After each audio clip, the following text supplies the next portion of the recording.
నమస్తే తెలంగాణ దినపత్రికలోని ముఖ్యాంశాలు. ముందుగా హెడ్లైన్ చూసుకున్నట్లయితే ఈబీఏలో 1000 మంది ఉద్యోగాలపై వేటు. వన్ డే జాబ్ అట్లా ఉద్యోగమిచ్చి ఇట్లా గుంజుకున్నారు. సింగరేణిలో జూనియర్ అసిస్టెంట్ క్లరికల్ గ్రేడ్ 2 ఉద్యోగాలకు చేదు అనుభవం. చదువుకున్నోళ్ళందరికీ ప్రభుత్వ ఉద్యోగాలు ఇవ్వలేం, అర్హులకు అవుట్ సోర్సింగ్ ఉద్యోగాలు ఇస్తాం. మల్టీనేషనల్ కంపెనీలతో ఒరిగేదేం లేదు, ఆ సంస్థతో అభివృద్ధి శూన్యం. ఫ్రెండ్లీ పోలీసింగ్, జుట్టు పట్టి ఈడ్చికెళ్లి విద్యార్థినిపై జులుం, నడి రోడ్డుపై పోలీసుల కర్కశత్వం. ఎమ్మెల్సీల తిరస్కరణపై విచారిస్తాం. ఐఆర్డీ సీఈఓగా కాత్యాయని దేవి. భూ లావాదేవీల్లో ఇంటి దొంగలెవరు? రైతు బంధు సగం మందికే, ఇప్పటి వరకు ఇచ్చింది 2 ఎకరాలకే, పంపిణీ చేసింది 2000 కోట్లు, ఇంకా ఇవ్వాల్సింది 5600 కోట్లు.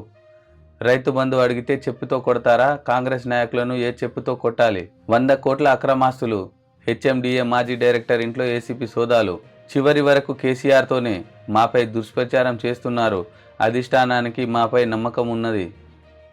Vikarabad navy radar station, Ramagundam ఫారెస్ట్లో 1174 హెక్టార్ల భూమి బదిలీ. సీఎం రేవంత్ రెడ్డితో మార్పు, నావికా దళం అధికారుల భేటీ. అన్ని ప్రభుత్వ శాఖల్లోనూ అవినీతి. ఈబేలో 1000 మంది ఉద్యోగులపై వేటు. ఉన్నత విద్య చదివితే దీర్ఘాయుష్షు. వచ్చే నెల 16న భారత్ బంద్. రైతు సంఘాలు. విపక్ష ఇండియా కూటమికి బీటలు. అత్త సంరక్షణ కోడలిదే. Jharkhand high court. One day job అట్లా ఉద్యోగం ఇచ్చి ఇట్లా గుంజుకున్నారు. సింగరేణిలో జూనియర్ అసిస్టెంట్ క్లరికల్ గ్రేడ్ 2 ఉద్యోగులకు చేదు అనుభవం. ఉద్యోగంలోకి ఎక్కామని సంబరపడేలోపే మరుసటి రోజే రావద్దని మౌఖిక ఆదేశాలు. 146 మంది పోస్టింగ్లను నిలిపివేసిన సంస్థ. 400కు పైగా కారుణ్య నియామకాలకు అడ్డుకట్ట. వాటి భర్తీకి నోటిఫికేషన్ ఇచ్చిన కేసీఆర్ సర్కార్. క్రెడిట్ కోసం కాంగ్రెస్ కుట్రలని ఆరోపణలు. చదువుకున్నోళ్ళందరికీ ప్రభుత్వ ఉద్యోగాలు ఇవ్వలేం, అర్హులకు అవుట్ సోర్సింగ్ ఉద్యోగాలు ఇస్తాం. ఫిబ్రవరిలో మెగా టీచర్స్ జాబ్ మేళా. మంత్రి కోమటిరెడ్డి వెంకటరెడ్డి వ్యాఖ్యలు. ఫ్రెండ్లీ పోలీసింగ్, జుట్టు పట్టి ఈడ్చుకెళ్లి విద్యార్థినిపై జులుం, నడి రోడ్డుపై పోలీసుల కర్కశత్వం. కింద పడ్డా గొరా గుంజుకుపోయిన వైనం. భవిష్యత్తుకు భరోసానిచ్చేలా వ్యవసాయ వర్సిటీ ఉండాలని, ఆ భూములను ఇతర నిర్మాణాలకు ఇవ్వొద్దని నినదించిన విద్యార్థి. నాయకురాలిపై పోలీసులు జులుం ప్రదర్శించారు.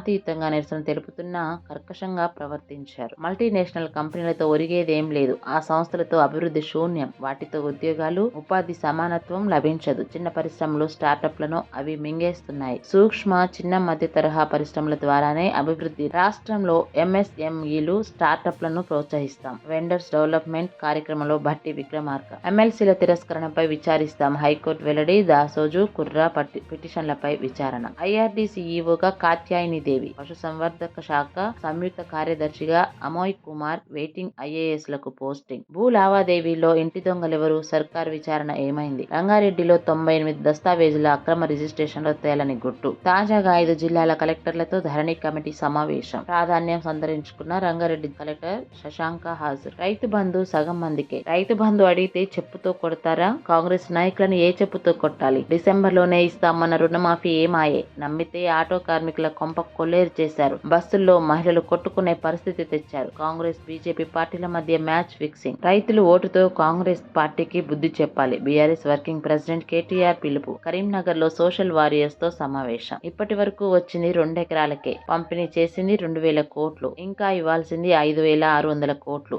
ఆశగా ఎదురు చూస్తున్న మిగిలిన రైతులు. సాయం అందక ఇబ్బందులు. నాటేసి 15 దినాలైనా పైసలు రాలే. నాకు 1.20 ఎకరాల భూమి ఉన్నది. నాటేసి 15 దినాలైనా రైతు బంధు రాలేదు. నేను చిన్న రైతును. ఇప్పుడు పొలానికి ఎరువులు, మందులు కొనాలంటే డబ్బులు లేక ఇబ్బంది పడుతున్నా దుకాణం సీటు ఉద్దర ఇస్తలేడు. సొసైటీలో కూడా పైసలు ఇస్తేనే మందు బస్తా ఇస్తుండ్రు. కేసీఆర్ ఉన్నప్పుడు సమయానికి పెట్టుబడి సాయం ఇవ్వడం వల్ల ఎవనికి చెయ్యి చాపకుండా నాటేసినాం. ఇప్పుడు చాలా కష్టంగా ఉంది. వికారాబాద్ లో navy radar station. Damagudem forest లో 1174 హెక్టార్ల భూమి బదిలీ. సీఎం రేవంత్ రెడ్డితో తూర్పు నావికా దళం అధికారుల భేటీ. 100 కోట్ల అక్రమాస్తులు. హెచ్ఎండిఏ మాజీ డైరెక్టర్ ఇంట్లో ఏసీబీ సోదాలు. 14 బృందాలతో 20 చోట్ల ఏకకాలంలో రైడ్. 20 కోట్ల నగదు, నగలు, గ్యాడ్జెట్స్ స్వాధీనం. చివరి వరకు కేసీఆర్ తోనే, మాపై దుష్ప్రచారం చేస్తున్నారు, అధిష్టానానికి మాపై నమ్మకం ఉన్నది. ప్రచారం ఆపకుంటే పరువు నష్టం దావా. మెదక్ ఎంపీ స్థానం మాదే. ప్రజా సమస్యల పరిష్కారం కోసమే ముఖ్యమంత్రి రేవంత్ ను కలిశాం. ప్రభాకర్ రెడ్డి, సునీత లక్ష్మారెడ్డి, మహిపాలరెడ్డి, మాణిక్రావు స్పష్టీకరణ. అన్ని ప్రభుత్వ శాఖల్లోనూ అవినీతి. రెవెన్యూ, పోలీస్, రవాణా, ఎక్సైజ్ లోనూ ఎక్కువే. వైరల్ గా మారిన ACB chief CV Anand tweet.